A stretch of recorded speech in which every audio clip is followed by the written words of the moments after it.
Kanhaiya Lal Taylor वाला उसको वो वाला मामला है क्या? वो सिमर करता रहता है, धीरे धीरे कुछ ना कुछ चलता रहता है, वो अभी तक भूले नहीं है, वो घटना चलती रहती है।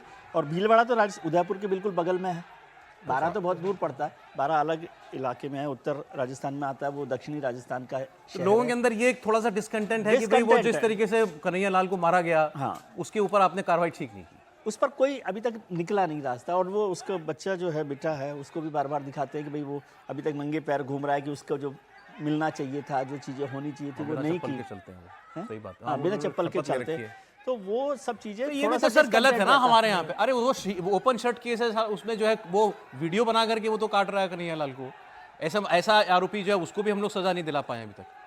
यही तो सरकार को करना है ना। ये तो एक हमारे न्याय तंत्र की विफलता है। और आप अभी कह रहे थे कि अच्छा हुआ आपने 2 में कर दिया, नहीं तो ऊपर नीचे चल रहा, तो आपने कहा कि नीचे वाला भी रखना, वो भीलवाड़ा का है।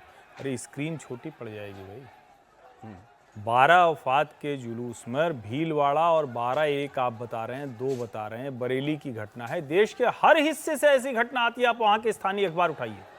और अभी अभी जब हम गणेश विसर्जन के दृश्य देखते हैं, गणेशोत्सव मनाते हुए देखते हैं, तो उस पर पत्थरबाजी के दृश्य कितने तो आप मूल में जाइए ना। और आपने जो विजय जी ने कहा कि सेंसिटिव है, तो आपने कहा कि सेंसिटिव क्या मतलब हुआ?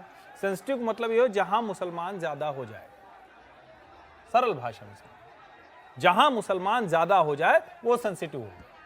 अब अगर इस मूल बात को, आज मिलादुन नबी है, आज 12 वफात का जुलूस पे देख रहे हैं, मैं तो ये कहूंगा कि इस्लाम को मानने वाले लोगों को आज के दिन ये तय करना चाहिए कि शांति कैसे दुनिया में बने। अगर किसी भी धार्मिक जुलूस पर, और मैं फिर कह रहा हूं, आप इस निष्कर्ष पे पहुंचे कि सब मुसलमान ही करते हैं?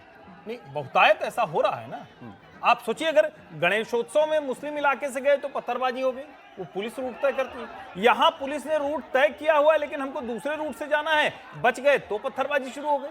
और इसीलिए मैं कह रहा हूं, अब उसके बाद कहीं प्रतिक्रिया में पत्थरबाजी होगी, कहीं हिंदू मोहल्लों में पत्थरबाजी होगी, ये सब उसका आफ्टर इफेक्ट हुआ। पहले तो ये नॉनसेंस है कि भाई आप मुस्लिम इलाके से हिंदू जुलूस नहीं निकालोगे, क्यों नहीं निकालोगे? इससे ज्यादा आप, हिंदू बहुसंख्यक देश है, मूल हिंदू देश है। 15 अगस्त 1947 को हम स्वाधीन हुए, 52 में हमारा संविधान आ गया, हम संविधान मानने वाले देश हैं। लेकिन आप बहुसंख्यक इलाकों को कह रहे कि ये ऐसे हैं, और जो हमारे इलाके, यहां से बहुसंख्यक नहीं गुजरेगा। ये अटपटी बात नहीं है। इसका दूसरा साइड है ना। नहीं, तो फिर किसी को उनके इलाके से मुसलमानों का जुलूस निकल रहा है, उस पर भी एतराज नहीं करना? नहीं, बिल्कुल नहीं करना चाहिए। लेकिन इसको समझिए, इसको आप समझिए, वो इलाके तो पड़ेंगे ही पड़ेंगे, आप समझिए। बिल्कुल ठीक भाई, मेजॉरिटी हिंदू इलाका ही है, मेजॉरिटी हिंदू इलाका है तो पड़ेगा ही पड़ेगा। और कहां नहीं पड़ता भाई, हम यहाँ ये संसद के सामने 1-1 घंटे ट्रैफिक रुक जाता है ऐसे जुलूस में। संसद के सामने कोई रोकता है क्या? हम इलाहाबाद में पले बढ़े हैं, हमने तो वहां देखा जहां से होता है तो निकलता ही, आज तक किसी ने रोका नहीं। अब अच्छा बस इतना है कि लोग ज्यादा संवेदनशील हुए हैं तो दंगे नहीं हो पाते, सरकारें रोक लेती हैं। उसकी एक बड़ी वजह यह भी कही जाती है कि भारतीय जनता पार्टी के सरकारों के समय में प्रशासन सख्त होता है। उत्तर प्रदेश में बरेली में कोशिश हुई, तुरंत कार्रवाई हो गई।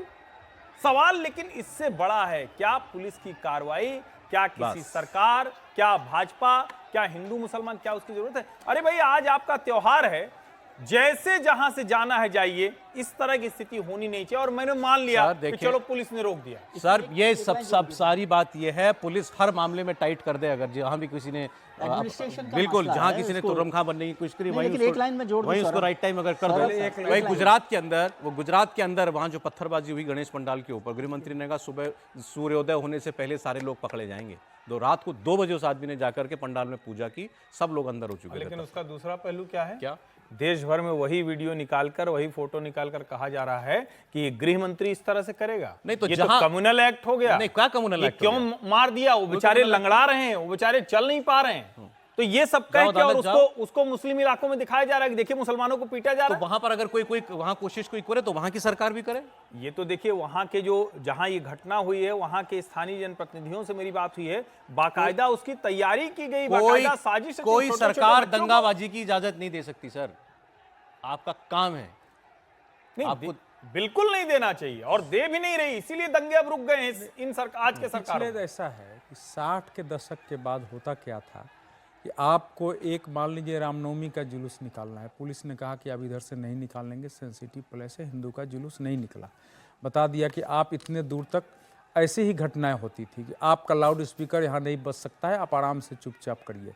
ये तो पूरे देश का एक वातावरण था और नहीं निकलता था। मुस्लिम एरिया से जाओगे तो लाउड स्पीकर बजाओगे ना, तुम्हारे जो नहीं लोग भी नहीं, कम होंगे। आपका अगर कोई मठ मंदिर है, आप वहाँ राम नाम का एक हमारा अष्टजाम जैसे होता है, 24 घंटे ना जय श्री राम जय जय राम धुन मान लीजिए बजा रहे हैं, तो हो जाता था कि नहीं ये बिना आप लाउड स्पीकर के करेंगे, उधर नहीं जाना है। तो ये धीरे धीरे धीरे ऐसा हो गया कि हिंदुओं का जुलूस जो है नहीं निकलेगा। अब जो 2023 में